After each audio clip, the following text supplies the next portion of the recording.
নমস্কার বন্ধুরা, job updates and নিউজের পক্ষ থেকে তোমাদের সকলকে জানাই স্বাগত। তো বন্ধুরা, আজকে কথা বলবো গভর্নমেন্ট অফ ওয়েস্ট বেঙ্গলের পক্ষ থেকে বের হওয়া সম্পূর্ণ একটি নতুন আপডেট নিয়ে তোমাদের সাথে কথা বলবো, যেখানে তোমরা দেখতে পাবে বিএসকে এর মতো এখানে নিয়োগ শুরু হলো এবং এখানে তোমরা রাজ্যের 23 জেলার যে কোনো প্রান্ত থেকেই ছেলে হোক কিংবা মেয়ে প্রত্যেকেই তোমরা আবেদন জানাতে পারবে। খুবই ভালো সুযোগ রয়েছে, যেখানে অ্যাপ্লিকেশন করতে কাউকে একটি পয়সাও খরচ করতে হবে না, অর্থাৎ সম্পূর্ণ বিনামূল্যে সে আবেদন করতে পারবে। এবং এখানে তোমাদের অ্যাপ্লাই প্রসেস সহ সবটাই শেয়ার করব, যে কি যোগ্যতায় কোথায় নিয়োগটি করা হচ্ছে, এবং যেখানে অ্যাপ্লিকেশন করতে যাদের মিনিমাম 18 বছর বয়স তারা কিন্তু প্রত্যেকেই আবেদন করতে পারবে। তো চলো দেরি না করে সরাসরি অফিসিয়াল নোটিশ নিয়ে ডাইরেক্ট বিস্তারিত আলোচনা তোমাদের সাথে শুরু করব। কিন্তু ডিটেলস বলার আগে তোমাদের প্রত্যেকের কাছে আমি একটাই রিকোয়েস্ট জানাতে চাই, যে যারা এখনো আমাদের এই চ্যানেলটিকে সাবস্ক্রাইব করোনি তারা ঝটপট চ্যানেলটিকে সাবস্ক্রাইব করে পাশে থাকা বেল আইকনটি ক্লিক করে দাও, যাতে করে পরবর্তী সমস্ত ইনফরমেশন পেয়ে যেতে পারো। তো চলো বন্ধুরা, দেরি না করে এবার অফিসিয়াল নোটিশ নিয়ে ডাইরেক্ট বিস্তারিত আলোচনা তোমাদের সাথে শুরু করব। তো গভর্নমেন্ট অফ ওয়েস্ট বেঙ্গলের পক্ষ থেকে এই নোটিফিকেশনটি জারি হয়েছে, যে নোটিফিকেশন আউট হয়েছে 6 তারিখে, মানে আগস্টের 6 তারিখে নোটিফিকেশন আউট হয়েছে। একদম নতুন এবং রিসেন্ট একটি নোটিফিকেশন, যেটা 6 তারিখে বেরিয়েছে। এবং এখানে নোটিফিকেশনের নাম্বারও রয়েছে 120, এবং এই নোটিফিকেশনের নাম্বার দিয়ে যদি তোমরা ক্রমে সার্চ করো তাহলেও কিন্তু তোমরা পেয়ে যাবে নতুন নোটিফিকেশনটি। তো এখানে অ্যাপ্লিকেশন করার লাস্ট ডেট থাকছে 27 তারিখ, অর্থাৎ 27শে আগস্ট হচ্ছে অ্যাপ্লিকেশন করার লাস্ট ডেট, যেটা 5:30টার মধ্যে তোমাকে অ্যাপ্লিকেশন সাবমিট করতে হবে। এবং এই 27 তারিখের পরে কিন্তু আর কোনো রকম অ্যাপ্লিকেশন জমা নেওয়া হবে না। এবং এই যে রিক্রুটমেন্টগুলো যেটা নিয়ে আজকে কথা বলছি, এগুলো কিন্তু পুজোর পরপরই তোমাদেরকে নিয়োগ করানো হয়ে যাবে, মানে ফাইনাল রিক্রুটমেন্টটা তোমাদের জয়নিংটা পুজোর পরপরই দেওয়া হবে।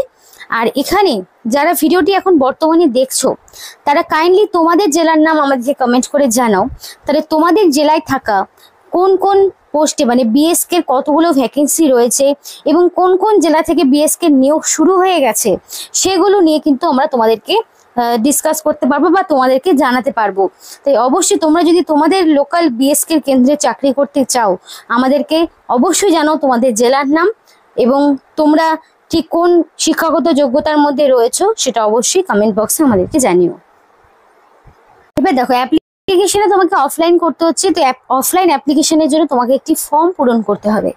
তো সেই ফর্মটি পূরণ করার জন্য অবশ্যই ফার্স্টে name of the applicant in block letter, অর্থাৎ ব্লক লেটারে তোমার নাম দিতে হবে এবং এখানে রিসেন্ট কালার পাসপোর্ট সাইজের ফটো অ্যাটাচ করতে হবে। আর এখানে তোমাদের একটা কথা বলতে চাই, যে তুমি তোমার নাম, বয়স যা কিছু দেবে সেটা যাতে তোমার মাধ্যমিক বা তার সমতুল্য পরীক্ষার অ্যাডমিটে এক্স্যাক্টলি তোমার যা নাম বা বয়স রয়েছে সেটাই দেওয়ার চেষ্টা করবে। ফাদার্স নেম অথবা হাজব্যান্ডের নাম, তো তোমাদের এখানে তোমার বর্তমানে যিনি গার্জেন রয়েছেন তার নাম তোমাকে দিতে হবে। এবার কারোর যারা বিবাহিত মহিলা তারা তাদের হাজব্যান্ডের নাম দিতে পারে।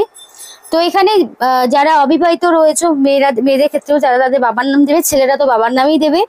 তো বর্তমানে যিনি গার্জেন রয়েছেন তার নাম তোমাকে দিতে হবে। আর ফটোটার ক্ষেত্রে অবশ্যই সাইন থাকতে হবে ফটোর নিচে। প্রেজেন্ট অ্যাড্রেস, পার্মানেন্ট অ্যাড্রেস দুটো অ্যাড্রেস রয়েছে। কারোর হয় যে দুটো অ্যাড্রেসই সেম, আবার কারোর হয় দুটো অ্যাড্রেস ডিফারেন্ট। তো যদি তোমাদের সেম অ্যাড্রেস হয়ে থাকে তাহলে অবশ্যই প্রেজেন্ট অ্যাড্রেসের ঘরে তোমার ভিলেজের নাম, পোস্ট অফিসের নাম, পুলিশ স্টেশনের নাম, ডিস্ট্রিক্টের নাম, পিনকোডের নাম, ওভারঅল সম্পূর্ণ ইনফরমেশন তোমাকে দিতে হবে। আর যদি তোমাদের অবশ্যই পিনকোডটা থাকবে। আর পার্মানেন্ট অ্যাড্রেসের ঘরেও সেমভাবে village, post office, police station, district, pincode সবটাই দিতে হবে। ডেট অফ বার্থ মাধ্যমিকের অ্যাডমিট দেখে তোমার ডে মান্থ ইয়ার হিসাবে তোমার ডেট অফ বার্থটা লিখে দেবে। এবং 1/1/2025 অর্থাৎ 1 জানুয়ারি মানে পয়লা জানুয়ারি অনুযায়ী এক্স্যাক্টলি তোমার কত বছর, কত মাস, কতদিন হচ্ছে তোমার ডেট অফ বার্থ থেকে 1 জানুয়ারি অনুযায়ী সেই বয়সটাও অবশ্যই মেনশন করে দেবে এখানে। এবং কাস্ট, এখানে তোমরা ইউআর হও বা এসসি হও বা এসটি হও কিংবা ওবিসি সমস্ত কাস্টের সার্টিফিকেট মানে সমস্ত কাস্টের ক্যান্ডিডেটরা এখানে অ্যাপ্লিকেশন করার স্কোপ পাবে। এবার দেখো এডুকেশনাল কোয়ালিফিকেশন মাধ্যমিক, উচ্চ মাধ্যমিক, গ্রাজুয়েশন, পোস্ট গ্রাজুয়েশন। এবার তোমার ইচ্ছা তুমি কতটুকু দিতে পারবে। পোস্ট গ্রাজুয়েশনই যে সবার থাকতে হবে তার কিন্তু কোনো মানে নেই। তোমার ফার্স্টের বক্সে তুমি মাধ্যমিক লিখলে, মাধ্যমিকের ইনফরমেশন কোন board, year of passing, total marks, marks obtain, percentage দিয়ে দিলে। তেমনই ভাবে আবার উচ্চ মাধ্যমিক বোর্ডের নাম, year of passing, total marks, marks obtain, percentage. এরপরে তুমি চাইলে গ্র্যাজুয়েশনের ইনফরমেশন দেবে, কারণ এখানে হাইয়েস্ট কোয়ালিফিকেশন গ্র্যাজুয়েশন রাখা হয়েছে। পোস্ট গ্র্যাজুয়েশনটা ম্যান্ডেটরি নাই, তাই যার নেই সে তো দেবে না, যার আছে সে চাইলে দিতে পারে। কিন্তু তোমাদের এখানে কম্পিউটারটা জানতে হবে, কম্পিউটারের নলেজ থাকাটা ম্যান্ডেটরি। কম্পিউটারের কোর্সের নাম কি, কতদিন কম্পিউটার শিখেছো, ইনস্টিটিউশনের নাম কি তোমার লাগবে, কারণ এখানে কম্পিউটারটা জানতে হবে। তাই যারা ধরো কম্পিউটার জানো কিন্তু প্রপার সার্টিফিকেট নেই, তাদেরকে বারবার বলা হয়ে থাকে যে অবশ্যই তোমরা কিন্তু একটা কোর্স করে ফেলো, কারণ বর্তমানে প্রচুর এরকম জব রয়েছে যেগুলোর ক্ষেত্রে কম্পিউটারটা কিন্তু লাগছে। তাই যাদের এখানে প্রপার কম্পিউটার, সেটা 6 মাস হোক, 1 বছর হোক বা 3 বছর হোক বা যতদিনের রয়েছে, তারা কিন্তু এখানে অ্যাপ্লিকেশন করতে পারবে, কারণ তাদের হাতে প্রপার ডকুমেন্টস আছে। এবার আরেকটি প্রশ্ন অনেকেরই থাকে যে দিদি আমার উচ্চ মাধ্যমিকে কম্পিউটার অ্যাপ্লিকেশন ছিল বা কম্পিউটার একটা সাবজেক্ট ছিল, সেক্ষেত্রে আমি কি করব।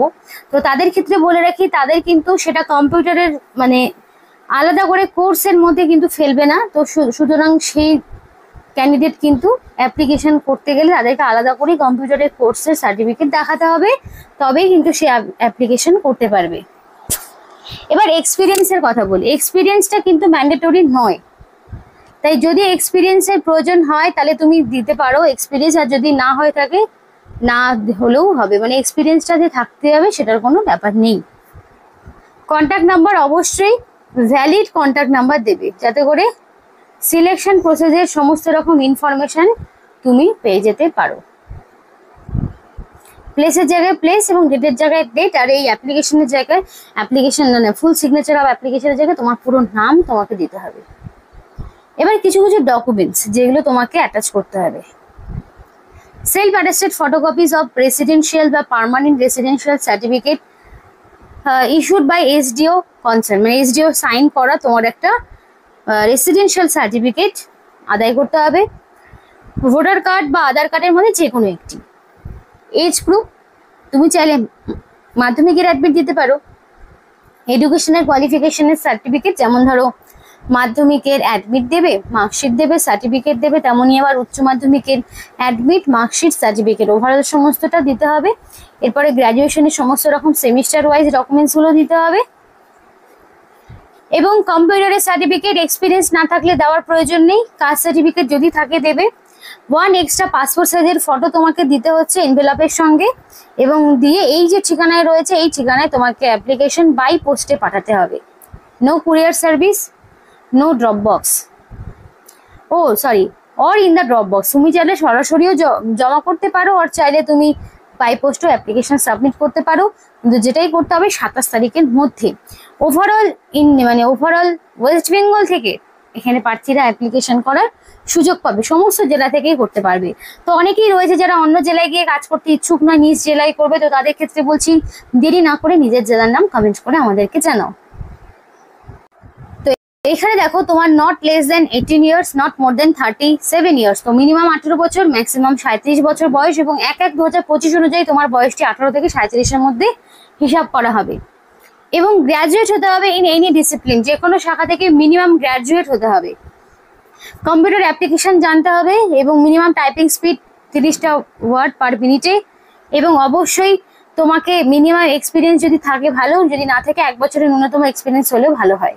এবং এখানে কিন্তু তোমাদের ডাটা ম্যানেজার পোস্টে নিয়োগ হচ্ছে, ডাটা ম্যানেজার পোস্টে তোমাদেরকে নিয়োগ করানো হচ্ছে, যেখানে তোমাদের ইন্টারভিউ থেকে 10 নম্বর রয়েছে, ইন্টারভিউর মাধ্যমে তোমাকে সম্পূর্ণ নিয়োগ করানো হবে। যদি আরো ফার্দার ডিটেলস জানতে হয় তাহলে অবশ্যই www.jalpaiguri.government.in এই যে অফিসিয়াল ওয়েবসাইটটি দেখছো, এই অফিসিয়াল ওয়েবসাইটে তোমরা কিন্তু ভিজিট করতে পারো। পোস্ট ডিটেলস বা আরো কিছু জানতে হলে বা অ্যাপ্লিকেশন ফর্মটি ডাউনলোড করতে হলে অবশ্যই এদের অফিসিয়াল ওয়েবসাইটে ভিজিট করো। তো এই পোস্টের ক্ষেত্রে পার মান্থ তোমাদের কিন্তু 20,000-এর মতো স্যালারি দেওয়া হবে, 20,000 টাকা পার মান্থ, এবং তারপরে বছর বছর সেগুলো বাড়তে থাকবে। তো এই ছিল আজকে সম্পূর্ণ ভিডিও। ভালো লাগলে অবশ্যই লাইক এবং চ্যানেলটিকে সাবস্ক্রাইব করে আমাদের সাপোর্ট করো, আমাদের সাথে থেকো, পাশে থেকো। আর ভিডিওটি সম্পূর্ণ দেখার জন্য তোমাদের সকলকে জানাই অসংখ্য ধন্যবাদ।